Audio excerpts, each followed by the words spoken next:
welcome to my latest tutorial video on Dixie Belle Paint's YouTube channel. I'm Laura from Cherished Interiors, and today I'm going to show you how I transformed this gorgeous oak glass cabinet into something super special for my own home. I love the look and design of this cupboard, and look at all that space inside for storing all of my favourite things. But that orangey oak varnish look is not doing it for me, so let's give it a new style. First up, I've got to remove all of that old varnish, so I'm using my electric sander with varying grits of sandpaper. I always start with an 80 grit, then move down to a 120 and finally a 320.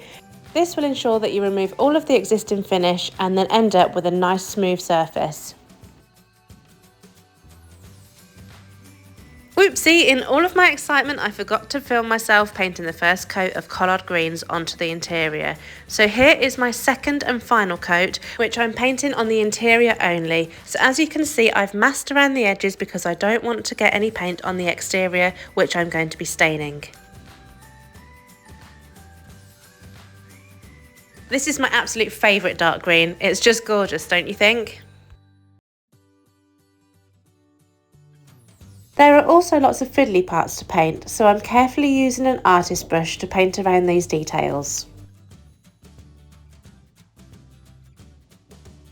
Now it's time to give the exterior some love.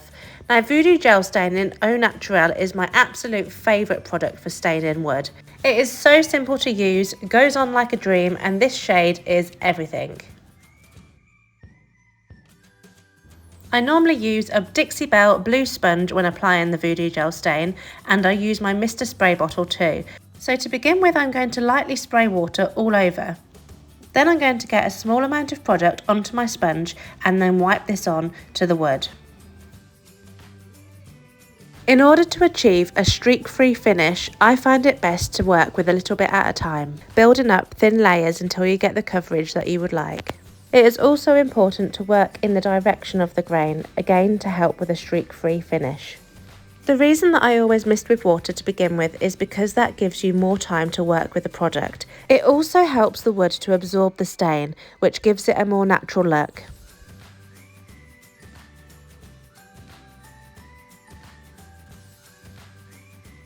This cupboard will be going in a room alongside some other distressed furniture, so I'm giving the interior a slightly distressed vibe so that it matches in well.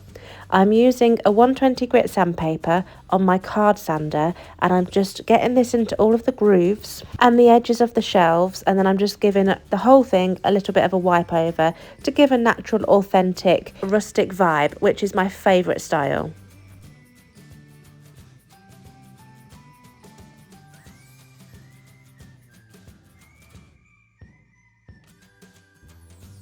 Now I need to seal in all of the stain and the paintwork for protection, so I'm using some easy peasy spray wax alongside my Belle brush, which is a natural bristle brush, perfect for applying wax. So this product is just as the name describes. It's so easy, all you have to do is spray it on and then I'm going to brush it in. I'm applying 2 coats of this for maximum protection, so you just have to repeat the same technique.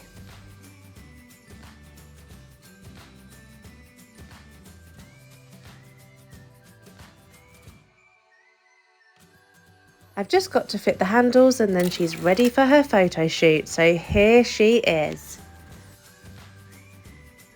I personally think that light stained oak is a massive improvement from that previous orange varnish.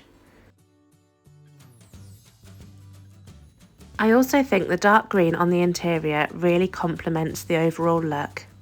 But of course I'm always biased over my own projects, so I would love to hear your opinions on this transformation. As always, I appreciate you joining us as we work on our latest project. If you'd like to see more of our work, you can find us on all of the social media platforms at Cherished Interiors. For more videos like this, be sure to subscribe, leave a comment and turn on your post notifications to be notified when we next post.